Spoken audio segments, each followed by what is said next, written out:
अस्सलाम वालेकुम स्टूडेंट, ये हमारा पार्ट 2 है चैप्टर केमिकल बॉन्डिंग का। पार्ट 1 में हमने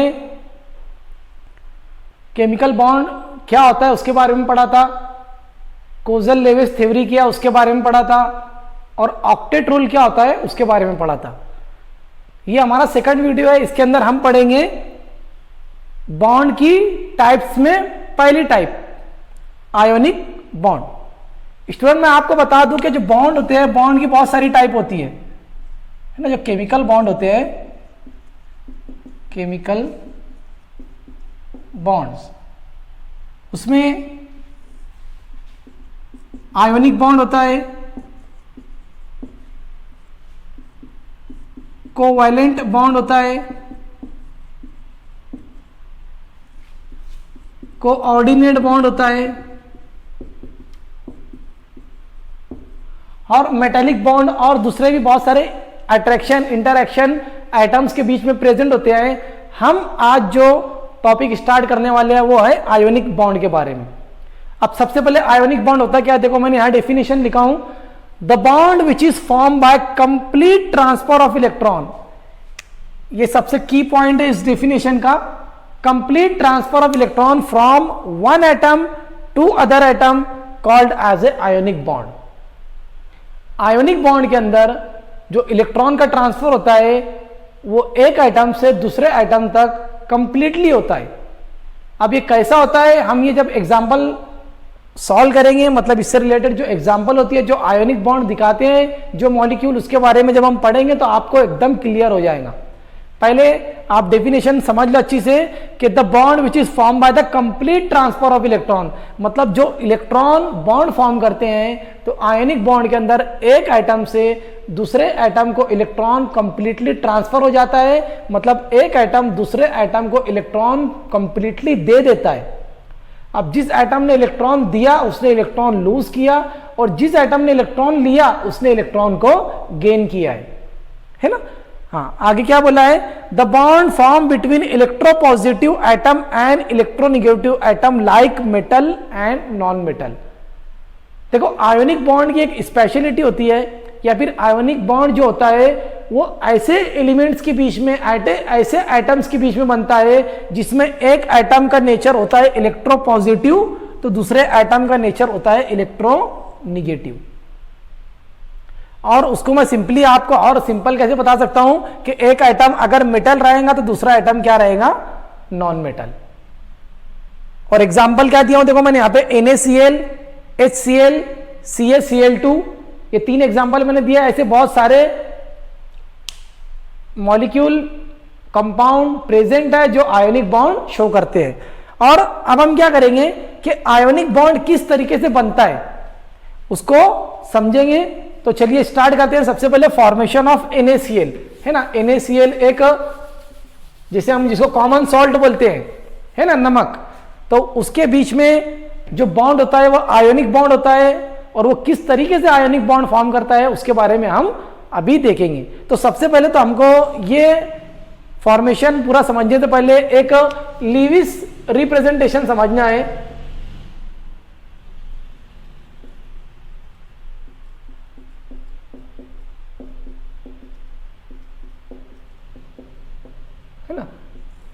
कि एटम का लेविस रिप्रेजेंटेशन कैसा होता है। जिसे अगर कंसीडर करो, एक मुझे बॉन्ड फॉर्मेशन का प्रोसेस दिखाना है, तो बॉन्ड फॉर्मेशन का प्रोसेस दिखाने के लिए हमको लेविस रिप्रेजेंटेशन यूज करना पड़ता है। अब लेविस रिप्रेजेंटेशन कैसे, जैसे अगर मेरे पास हाइड्रोजन है, हाइड्रोजन के पास इलेक्ट्रॉन कितने होते हैं, ओनली 1, तो मैं इसको कैसे लिखूंगा, 1s1। 1s1 लिखा मतलब इसके पास सिर्फ एक इलेक्ट्रॉन है जो पहले शेल में प्रेजेंट है।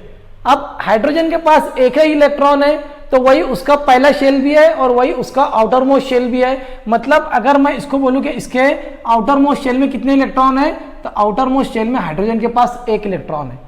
तो जब मैं हाइड्रोजन का किसी से बॉन्ड फॉर्मेशन दिखाऊंगा तो मैं हाइड्रोजन के ऊपर क्या करूंगा, इस तरीके से एक इलेक्ट्रॉन को रिप्रेजेंट करूंगा। इसी तरीके से अगर मेरे पास दिया हुआ है सोडियम, सोडियम के पास इलेक्ट्रॉन कितने होते हैं, 11, कैसे लिखूंगा, 1s2, 2s2, 2p6, 3s1। तो यहां पे देखो ये 2, 6 + 2 ये 8 और लास्ट में 1। जहां पे 2 इलेक्ट्रॉन प्रेजेंट है ये उसका पहला शेल है, जहां पे 8 इलेक्ट्रॉन प्रेजेंट है ये उसका सेकंड शेल है, और जहां पे 1 इलेक्ट्रॉन प्रेजेंट है वहां उसका आउटर मोस्ट और वैलेंस शेल है। तो मैंने आपको क्या बोला कि आउटर मोस्ट शेल या फिर वैलेंस शेल के अंदर जितने इलेक्ट्रॉन होते हैं वो हम उस एलिमेंट के ऊपर रिप्रेजेंट करते हैं। किस तरीके से? सोडियम कितने इलेक्ट्रॉन है? ओनली 1, तो 1 इलेक्ट्रॉन। ऐसे ही मैं दूसरा एक एग्जांपल और लेता हूं। कंसीडर करो मेरे पास दिया हुआ है कार्बन। कार्बन का एटॉमिक नंबर होता है 6। किस तरीके से लिखूंगा मैं? 1s2 2s2 2p2, है ना। तो देखो पहले कितने इलेक्ट्रॉन लेते हैं हम? पहले शेल में 2 इलेक्ट्रॉन्स, एंड सेकंड शेल में कितने बचे? 2 + 2 4 इलेक्ट्रॉन।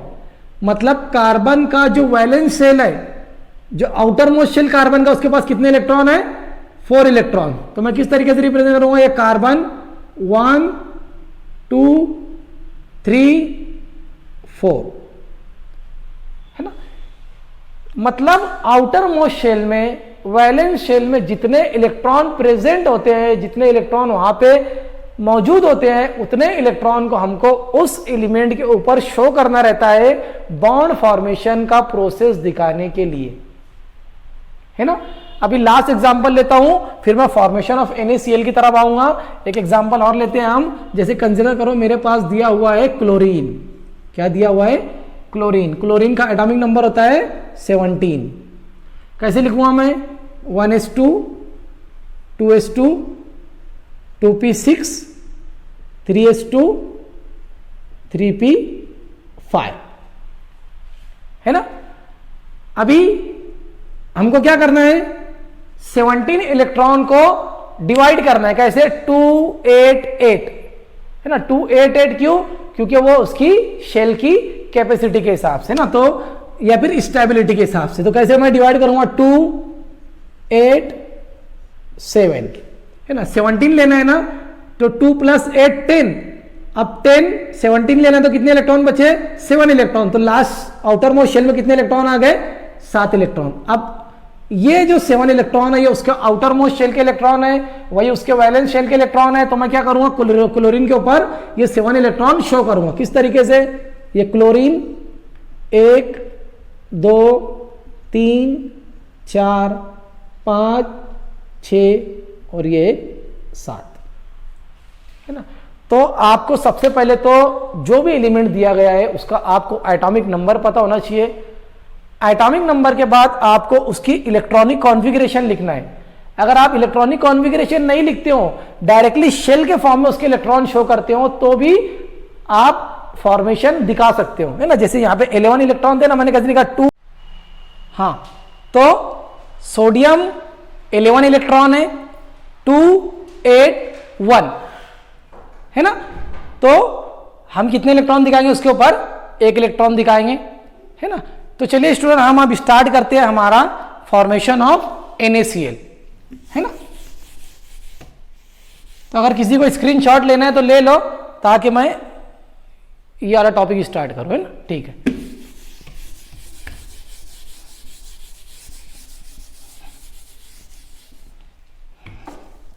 हाँ, देखिए अब फॉर्मेशन ऑफ NaCl मैंने किस तरीके से रिप्रेजेंट किया है? NaCl सोडियम है, इलेक्ट्रॉन कितने हैं उसके पास? 11। तो किस तरीके से लिखा हूं मैंने? 1s2 2s2 2p6 3s1। Chlorine है, उसके पास कितने इलेक्ट्रॉन है? 17। 1s2 2s2 2p6 3s2 3p5। अभी मैंने यहां पे शेल के अंदर इलेक्ट्रॉन को फिलअप किया है 2 8 1। वैलेंस शेल में कितने इलेक्ट्रॉन आए? ओनली 1। क्लोरीन में 2 8 7। वैलेंस शेल में कितने इलेक्ट्रॉन आए? 7। अब मैं क्या करूंगा? यहां पे सोडियम और क्लोरीन, इनके ऊपर इलेक्ट्रॉन शो करता हूं। तो सोडियम के ऊपर इलेक्ट्रॉन आया है कितना? 1। क्लोरीन के ऊपर कितने इलेक्ट्रॉन आए हैं? 7। तो 1 2 3 4 5 6 7, है ना स्टूडेंट। मैं इनके यहां पे लिख देता हूं इस तरीके से 2 8 1, और इसको लिख देता हूं 2 8 7, है अभी स्टूडेंट अगर आपको पहला वीडियो अगर आपने देखा होगा तो उसके अंदर मैंने आपको बताया था कि हमको आउटर मोस्ट शेल के अंदर, वैलेंस शेल के अंदर अगर 8 इलेक्ट्रॉन रहता है तो वो एलिमेंट एक स्टेबल कंपाउंड फॉर्म करता है या फिर वो स्टेबल हो जाता है। अभी देखो सोडियम के जो लास्ट शेल है उसके अंदर 1 इलेक्ट्रॉन है, क्लोरीन का जो वैलेंस शेल है, आउटर मोस्ट शेल है, लास्ट शेल है, उसके अंदर 7 इलेक्ट्रॉन है। अब सोडियम को 8 इलेक्ट्रॉन करने के लिए 7 इलेक्ट्रॉन की रिक्वायरमेंट है और क्लोरीन को 8 करने के लिए ओनली 1 इलेक्ट्रॉन की रिक्वायरमेंट है। क्यों?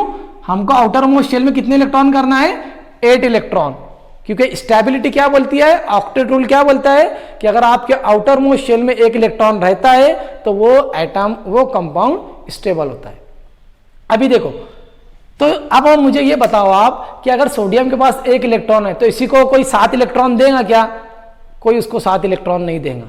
इसी तरीके से क्लोरीन के पास 7 इलेक्ट्रॉन है तो ये 7 इलेक्ट्रॉन, अब इसको कंप्लीट करने के लिए सिर्फ 1 इलेक्ट्रॉन की रिक्वायरमेंट है, मतलब इसको 8 करना है ना, 8 के लिए 1 की रिक्वायरमेंट है, इसको 8 करने के लिए 7 की रिक्वायरमेंट है। तो यहां पे क्या होता है स्टूडेंट, सोडियम अपना 1 इलेक्ट्रॉन क्लोरीन को दे देता है, कंप्लीटली ट्रांसफर कर देता है 1 इलेक्ट्रॉन। अब 1 इलेक्ट्रॉन चला गया तो क्या हुआ, इसे अगर मैं लिखता हूं ये 1 इलेक्ट्रॉन सोडियम का पूरी तरीके से चला गया किसके पास? क्लोरीन के पास। अब जब ये 1 इलेक्ट्रॉन चला गया तो सोडियम के पास कितने इलेक्ट्रॉन बचे? 8 + 2 10 इलेक्ट्रॉन, और क्लोरीन के पास कितने इलेक्ट्रॉन हो गए? 2 + 8 10। अब 1 इलेक्ट्रॉन इसका इसके पास आ गया तो 7 + 1 8, तो इसके पास हो गए 18 इलेक्ट्रॉन। तो इसके पास 10 इलेक्ट्रॉन आए, मतलब इसने किसकी कॉन्फ़िगरेशन अचीव किया है, एक्वायर्ड किया है? नियॉन की। और इसने किसकी? आर्गॉन की, है ना, क्योंकि आर्गॉन का भी एटॉमिक नंबर 18 होता है और नियॉन का एटॉमिक नंबर 10 होता है। उसके बाद मैं इसका अगर फॉर्मेशन यहां पे लिखूं तो किस तरीके से लिखूंगा? NaCl, ये फॉर्म हुआ है, ये 1 2 3 4 5 6 और ये 7 और ये 1 8। अब इसके पास 1 इलेक्ट्रॉन किसका आ गया? सोडियम का। अगर आप देखो क्लोरीन के ऊपर के इलेक्ट्रॉन काउंट करेंगे तो 2 4 6 8 इलेक्ट्रॉन हो गए, मतलब ये क्या हो गया? स्टेबल। उसी के साथ साथ अगर आप सोडियम के इलेक्ट्रॉन काउंट करोगे तो इसके भी सेकंड शेल के अंदर 8 इलेक्ट्रॉन है, मतलब ये भी स्टेबल है। उसके फर्स्ट शेल के अंदर 2 इलेक्ट्रॉन है, मतलब वो भी क्या है? स्टेबल है। इसका मतलब यह हुआ कि सोडियम ने अपना 1 इलेक्ट्रॉन जब क्लोरीन को दिया तो सोडियम खुद भी स्टेबल हो गया और उसने क्लोरीन को भी क्या कर दिया? स्टेबल कर दिया। लेकिन हमको एक चीज और यहां पे ध्यान रखना है कि सोडियम जब अपना 1 इलेक्ट्रॉन क्लोरीन को दे देता है तो सोडियम के ऊपर आ जाता है प्लस चार्ज और क्लोरीन के ऊपर आता है माइनस चार्ज। अब क्यों स्टूडेंट सोडियम पे प्लस आया, क्लोरीन पे माइनस आया? तो देखो, हमको पता होता है कि किसी भी एटम के अंदर नंबर ऑफ इलेक्ट्रॉन और नंबर ऑफ प्रोटॉन सेम होते हैं। इलेक्ट्रॉन के ऊपर निगेटिव चार्ज होता है, प्रोटॉन के ऊपर पॉजिटिव चार्ज होता है। तो पॉजिटिव चार्ज निगेटिव चार्ज बराबर होते हैं तो एटम का ओवरऑल चार्ज 0 होता है। अब क्या हुआ, सोडियम के पास 11 इलेक्ट्रॉन थे, मतलब उसके पास प्रोटॉन भी कितने थे? 11। और प्रोटॉन के ऊपर कौन सा चार्ज होता है? पॉजिटिव। अब मैंने आपको यहां पे बताया कि सोडियम का 1 इलेक्ट्रॉन किसके पास चला गया? क्लोरीन के पास, मतलब इसके पास इलेक्ट्रॉन कितने बचे? 10। लेकिन अभी भी उसके पास प्रोटॉन कितने आए? 11। अब यहां पे क्या हुआ, ये 10 है, ये 11 है, मतलब एक प्रोटॉन बढ़ गया। एक प्रोटॉन बढ़ गया मतलब पॉजिटिव चार्ज बढ़ गया, इसलिए हम सोडियम के ऊपर कौन सा चार्ज बताएंगे? Positive charge. ऐसे ही क्लोरीन पे हमने निगेटिव चार्ज क्यों दिखाया? क्योंकि क्लोरीन के पास पहले 17 इलेक्ट्रॉन थे तो उसके पास प्रोटॉन भी कितने थे? 17। अभी क्या हुआ, सोडियम का 1 इलेक्ट्रॉन क्लोरीन के पास आ गया तो उसके पास इलेक्ट्रॉन हो गए 18, लेकिन अभी भी उसके पास प्रोटॉन कितने हैं? 17। क्या हुआ यहां पे, क्लोरीन के पास 1 इलेक्ट्रॉन बढ़ गया, 1 इलेक्ट्रॉन बढ़ गया मतलब उसके ऊपर एक निगेटिव चार्ज बढ़ गया, है ना। तो हमको जब हम आयोनिक बॉन्ड फॉर्म करते हैं स्टूडेंट, तो हर एक चीज पता होना चाहिए, हर एक चीज पता होना चाहिए। मतलब क्या कि इलेक्ट्रॉन अगर ट्रांसफर हो रहा है तो कहां से कहां जा रहा है? सोडियम ने इलेक्ट्रॉन लूज किया, क्लोरीन ने उस इलेक्ट्रॉन को गेन किया। सोडियम ने इलेक्ट्रॉन लूज किया इसलिए उसके ऊपर आया पॉजिटिव चार्ज, क्लोरीन ने इलेक्ट्रॉन गेन किया इसलिए उसके ऊपर आ गया निगेटिव चार्ज। तो स्टूडेंट ये सिंपल फॉर्मेशन ऑफ NaCl था।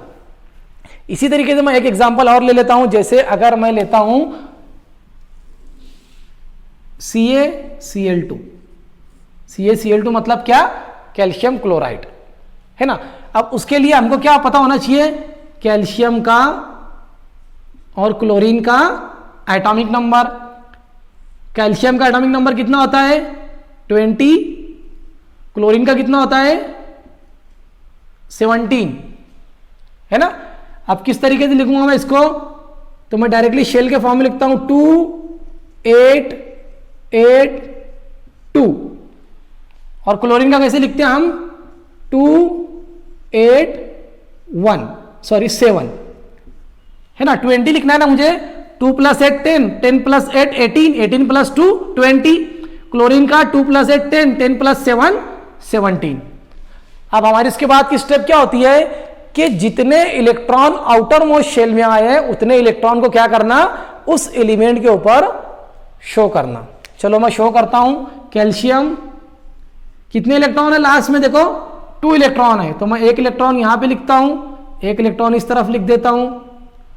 क्लोरीन के पास कितने इलेक्ट्रॉन है स्टूडेंट, लास्ट शेल में, वैलेंस शेल में 7 इलेक्ट्रॉन, तो मैं 7 शो करूंगा। लेकिन आपको एक चीज ध्यान में रखना है स्टूडेंट, यहां पे मैंने कैल्शियम क्लोराइड लिया हूं ना, तो क्लोरीन वहां पे 2 है। कितने क्लोरीन है, 2 क्लोरीन है, मतलब एक कैल्शियम 2 क्लोरीन के साथ बाइंड हो रहा है। तो मैं क्या करता हूं, एक क्लोरीन को इस तरफ लिखता हूं, कितने इलेक्ट्रॉन शो करूंगा 7, तो 1 2 3 4 5 6 और ये एक 7। ऐसे दूसरे क्लोरीन को मैं यहां पे बनाता हूं, इसके पास भी 7 इलेक्ट्रॉन है, 1 2 3 4 5 6 7। अब एकदम ध्यान से देखो स्टूडेंट, यहां पे क्या हो रहा है, अगर आप कैल्शियम को ऑब्जर्व करोगे तो कैल्शियम के लास्ट आउटर मोस्ट शेल के अंदर 2 इलेक्ट्रॉन है, मतलब उसको ऐड करने के लिए 6 इलेक्ट्रॉन की रिक्वायरमेंट है। और क्लोरीन के आउटर मोस्ट शेल में 7 इलेक्ट्रॉन है, उसको ऐड करने के लिए ओनली 1 इलेक्ट्रॉन की रिक्वायरमेंट है। लेकिन वहां पे क्लोरीन भी कितने हैं, 2 क्लोरीन है। अब यहां पे क्या होगा, एकदम सिंपली क्लोरीन, कैल्शियम के पास 2 इलेक्ट्रॉन है, तो वह 2 इलेक्ट्रॉन लूज कर देगा। क्यों लूज करेगा, क्योंकि उसको 6 इलेक्ट्रॉन कोई देने वाला नहीं है।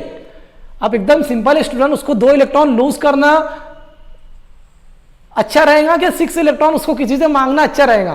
तो सिंपली हम एकदम इजीली बोल सकते हैं कि उसको 2 इलेक्ट्रॉन लूज करना, किसी को देना क्या होगा, आसान रहेगा। अब वो क्या करेगा, अपना 1 इलेक्ट्रॉन इस क्लोरीन को दे देगा और अपना दूसरा इलेक्ट्रॉन इस क्लोरीन को दे देगा।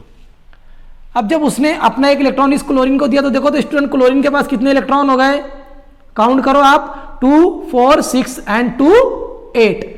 इस क्लोरीन के पास कितने इलेक्ट्रॉन हो गए, 2 4 6 एंड 2 8, मतलब इस क्लोरीन के पास भी 8 इलेक्ट्रॉन स्टेबल कॉन्फ़िगरेशन हो गई, उस क्लोरीन के पास भी 8 इलेक्ट्रॉन स्टेबल कॉन्फ़िगरेशन हो गई। और आप कैल्शियम को ऑब्जर्व करो, आप कैल्शियम ने जब उसके 2 इलेक्ट्रॉन दे दिया तो ये जो आउटर मोस्ट शेल था वो खाली हो गया, एम्प्टी हो गया। अब बचा क्या, 2 8 8, मतलब अगर आप अभी ऑब्जर्व करोगे तो कैल्शियम के लास्ट शेल के अंदर 8 इलेक्ट्रॉन बचे, मतलब अब कैल्शियम भी क्या हो गया, स्टेबल हो गया।